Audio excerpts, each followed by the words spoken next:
जर तुम्हाला crime suspense thriller cinema पाहायचा असेल, मराठीमधला समध्यात खूप छान असा सिनेमा आहे क्राईम थ्रिलर. याचं नाव आहे घात.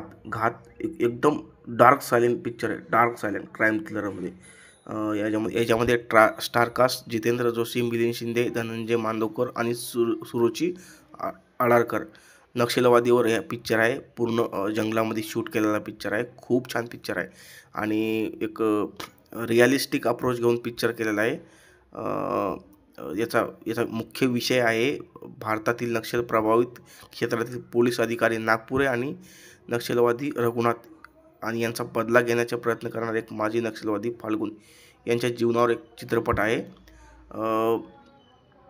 चित्रपटाचे पूर्ण 3 भाग पडतात. जेव्हा तुम्ही पिक्चर बघसाल त्यावेळेस तुम्हाला कळून जाईल.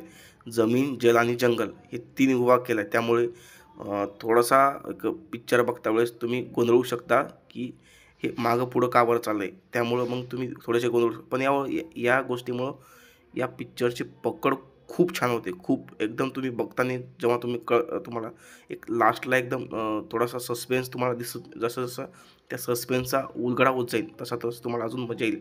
लास्टच्या 15 ते 20 मिनटामध्ये या पूर्ण सिनेमाचं म्हणजे सस्पेन्स पूर्ण 15 ते 20 मिनटामध्ये खुलतो. याची सिनेमॅटोग्राफी उदित खुराना उत्तम बाजू मांडली या माणसानं. खूप छान म्हणजे एकदम मजबूत सिनेमॅटोग्राफी केलेली आहे माणसाने. आणि बाकी ॲक्टिंग वाईज समद्यांनी as a Jitendra Joshi as a ACP Nagpure, Milind Shinde as a Raghunath म्हणजे यांनी पण खूप छान ॲक्ट केले त्यामध्ये. आणि जनार्दन कदम यावर खूप असं म्हणजे त्यांनी त्या पेरकू नावाचं कॅरेक्टर त्यामध्ये खूप छान अभिनय केला त्या माणसानं. खूप एकदम असं रिअलिस्टिक वाटतं की तो तो ॲक्ट नाही करत आहे की तो आदिवासी समाजाचाच आहे. बाकी पूर्ण एक suspense thriller slow burn picture आहे. तुम्हाला एकदम पकडून ठेवेल आणि खूप छान पिक्चर आहे.